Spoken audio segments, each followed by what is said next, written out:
3 games of the season, Europa League football and the FA Cup on the line.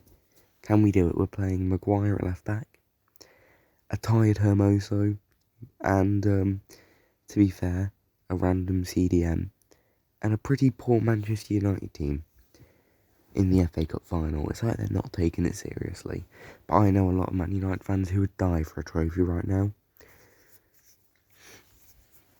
But yeah, this is basically the story of how this season ends, and yeah, you know what? I'm gonna let you guys enjoy the gameplay, and I'll be back at the end for the season analysis.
And lads, after all is said and done, to cap off a brilliant season, Jonathan David just does that. And I hope you enjoyed the last 5-6 minutes of gameplay. If you've skipped to this point, I don't blame you. But yeah, Jonathan David scores. And that is it. The full-time whistle goes. Another clean sheet for Nick Pope. And we win.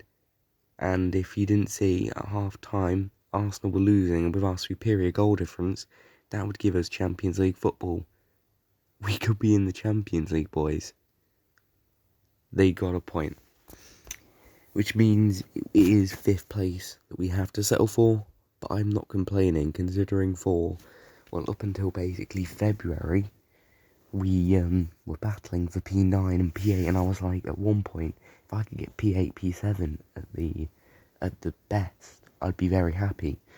But we didn't lose a game after February the 15th, and we went 16 Premier League games unbeaten. Now, the record for the most Premier League games unbeaten, I think, is like Liverpool. I think it's like 20-something, or it's like 19.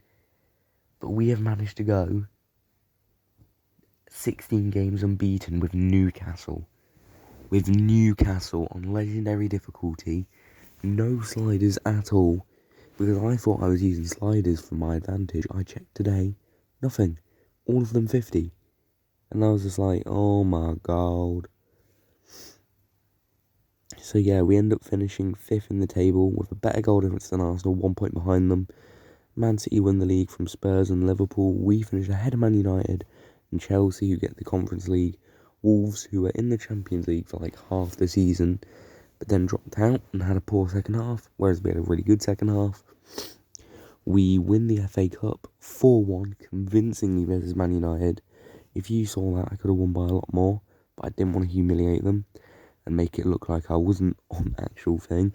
Liverpool win the Carabao Cup. We got knocked out to the eventual winners. Liverpool, when our team wasn't as good as it is now. So yeah, I'm just pretty excited for next season because we got a few players that I've looked at who are linked to Newcastle who I'm looking to bring in. And yeah, I'm pretty excited. So I'll give you a couple of rumours. Obviously, Isaac. Then there's also Callum Hudson-Odoi. Yep. But yeah, Jonathan David gets top goal scorer. He gets like 28 goals. And then Almiron and Willock are tied for the Golden Boot. Or the Golden Assisting Boot thing. David wins the Golden Boot. And then obviously David got his 29 goals, which is only 3 off Salah's record. And then most assists goes to Nick Pope. And we get the Golden Glove this season. We get the best assist makers in the league, and we have the best goal scorer in the league. Like, what? I think that those performances mean that David has to start, Willock has to start. So, yeah. And, well, we're going to have a look at the results back now, because I wanted to count how many Premier League games we've gone unbeaten, because I was like, well, we haven't lost since the Watford game. So, yeah, we went from the start of the season just showing you all the results. And then I wanted to count how many Premier League games we went unbeaten. So we go back to this. We say 1, 2, 3. Go on, do maths. 4, 5, 6, 7, 8, 9, 10, 11, 12, 13, 14, 15, 16. 16 Premier League games unbeaten, which has carried us to 5th, and we could have got Champions League football if Everton had held on to the result. Oh yeah, may I say, that performance from Barrera, who made his debut for the club as a youth academy prospect, gets an assist and a goal in his first game, plays really well. He could be a player for the future as well. So, yeah, I'll be completely honest, I'm still deciding who I want to buy, who I want to sell, because I don't want to get rid of all the originals from the Newcastle team. It's like, I don't want to sell Joe Linton and stuff, because he's only like 25, 26, we can still grow. B, he's actually quite okay, but like, it's not realistic for him to leave the club, whereas it would be realistic for someone like Dubravka to leave the club. So I'm still deciding who I want to buy, who I want to sell. David gets Player of the Month. We get Europa League football. We have a fantastic season. We dominate everything other than the league. And I can't wait for next season, boys. We're going to be making, in our first episode, some class signings. And we're going to be starting up our Premier League journey. And I can't wait for it, lads. So many signings and sales are going to get made next video. Be ready for it. There's going to be some big players leaving. Like, I'll give you some hints. Cher, Hayden, they're going. And we're bringing in Isaac, Pedro, a young player from the free agents. We're just bringing in some players, getting some stuff done. But don't worry, I'm going to make a list. I'm going to decide who I want. Thanks for watching. See you boys next season for another fantastic one.